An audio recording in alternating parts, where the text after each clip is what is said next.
Yo people, welcome back to the YouTube channel. You already know what time it is. It's time for the Chelsea versus Juventus review. Now, if you're wondering where have I been, I was on the Don Robbie channel celebrating, watching along the game as it unfolded. It was a Mazzolini. Cobham is abundantly clear, my people. It was beautiful today. We had Loftus-Cheek getting in the mix. We had Trevor getting involved. We had Reece James doing what Reece James does. We had Callum Hudson-Odoi, 1v1 demon. Oh, I cannot wait for the London show tomorrow. It's going to be beautiful with Toby. Oh, the mockery. So much we've had to take in, but we as Hudson-Odoi stands, we have stand corrected. Do you know what I'm saying? It's a madness, people. I'm so happy. Brilliant performance. We're going to go from top to bottom in a minute, but a wonderful, wonderful performance. A couple of negatives, mainly fitness, but apart from that, it was just a great day. It's exactly what we needed to, go ahead of Juventus in this group. We needed a minimum of 2 goals.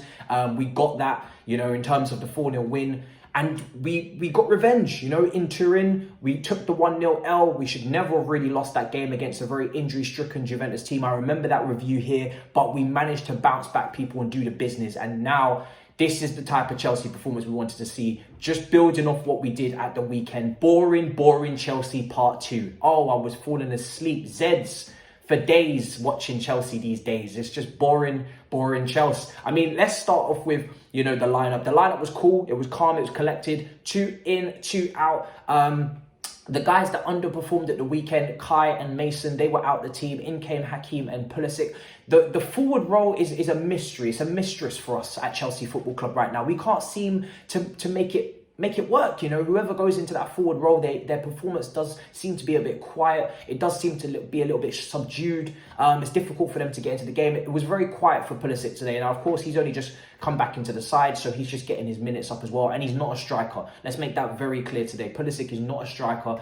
He was playing that role today because of injuries and players only just coming back. Werner comes off the bench as well. But Kai, maybe you could have looked at his performances in recent weeks. They could have been better. Lukaku, when he comes back, let's see how that midfield and that attack links. And for me, the key to getting the best out of Lukaku, who for me is now a shoo-in to go into that role. I don't think Kai has done enough while Lukaku's been away to keep Lukaku out of the team. Hudson-Odoi is the key for me. He's got to be playing alongside Lukaku in that front three. He's the guy with the fluidity. He's the guy that's smooth. He's the guy that can create the opportunities as he did today. So Reece James as well to his right. We haven't seen too much of Lukaku and Reece James. Reece James has been brilliant. He's probably the most informed player in the country right now in terms of all the metrics.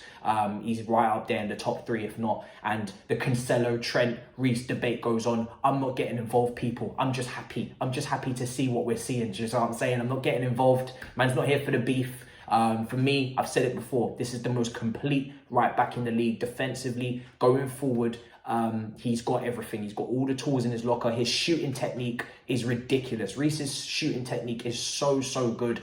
We saw it at Wigan on loan. The guy can hit screamers. He can hit free kicks. The way that he had the crossfield ball over to the left for another goal. Unbelievable switch of play after winning the ball back. The guy is tenacious. He's got all the talent in the world. And for me, he's going to be one of the best right backs in the world if he's not already in the future. He's going to be right up there in the discussion for best right backs we've ever had at the club. And that is a huge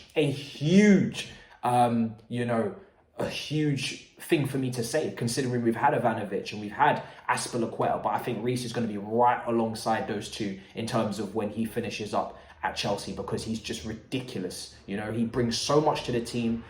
He's got so many assets, so many bows to his arrow, and he just allows us to be flexible. Great combination play, really good close control, great delivery as we've seen over the years, great shooting technique. He can play in a multitude of different positions. The guy is a future, you're hearing it now, future captain. For me personally, I've always said it, he should be very much in the discussion for future captain. You lead by example with performance on the pitch. This guy just keeps hitting it out the park time and time again. Massive shout out to Reece James. Obviously the defence, another clean sheet, light work. It's normal round here. This is what we do. Do you know what I'm saying? It's nothing that you haven't seen before. Mendy made 1 save for the cameras, but that's all I could really remember. Silva, Rudiger, Trevor, doing what they do, just keeping a clean sheet, keeping it tidy at the back.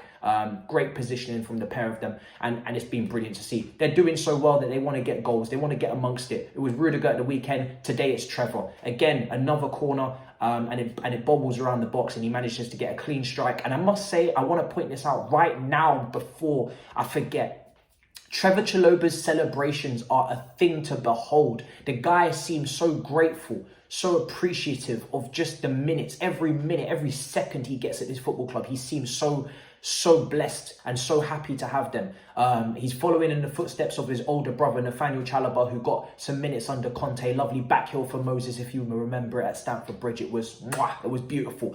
But this guy's taking it levels and levels beyond now. You know, he's been flawless since he's come in. 22 years old. He's at a great age. He's in the same age category as your James and your Masons and your Pulisic's. And you can see it. You can see that he played in the top 5 league last year. You can see how comfortable he is aerially, positionally, passing, progressive, perfect. He's just unbelievable. And I'm so happy, man. He's very quickly becoming one of my favourite players at the club. Every time he scores, now we're seeing a celebration which is just so wholeheartedly beautiful to watch. And the guy, it's just tremendous. And, you know, this is why I keep saying, despite the fact that we want all these defenders tied up 100%, you know, this defence is the best defence in the world right now. We need all these contracts tied up. If they don't get tied up, if one gets loose, just know that I believe, and I think you should too, that Trevor can step into that back three next season and be a constant starter if he continues like this. He's had no reason to give us any other worry or any other thought otherwise. So that's a big thing for me as Trevor.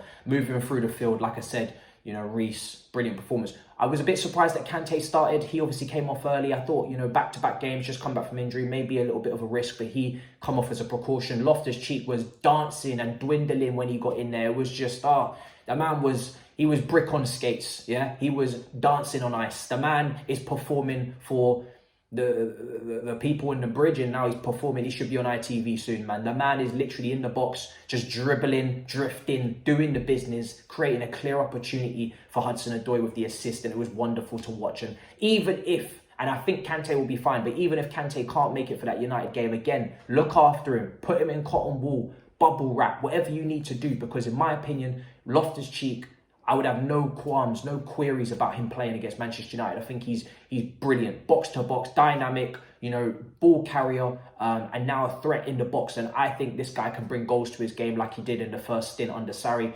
Headers, shots, the goal against Brighton, the curler in the top corner, the goal against Cardiff, the header in stoppage time. This is what I want to see from Loftus-Cheek, because I know he can bring it to the table. But the guy, when he came on, he had an impact. Second half, we were first half we were good, but second half we just came like a house on fire. There was no fire brigade that could have put that out. I'm telling you, it was mad. It was mad. Not fireman Sam, not nobody could handle that. It was tremendous. We were just in their faces, aggressive, pressing. This Chelsea team press like their lives depend on it. Like the guys that came off the bench, Werner, Mount, the pressing in the 80th minute, they just kept going and going and going. You can tell that if these guys are not pressing, they're not getting in the team. And this is why, again, I don't like to bring it up, but this is why I'm very hesitant on bringing an Eden into the mix in the January. I know you guys you keep talking about Eden Hazard coming back. This team's strength is pressing from the front. The counter-pressing, the energy, the movement up front is so key. And we can't afford to have anybody come into the mix that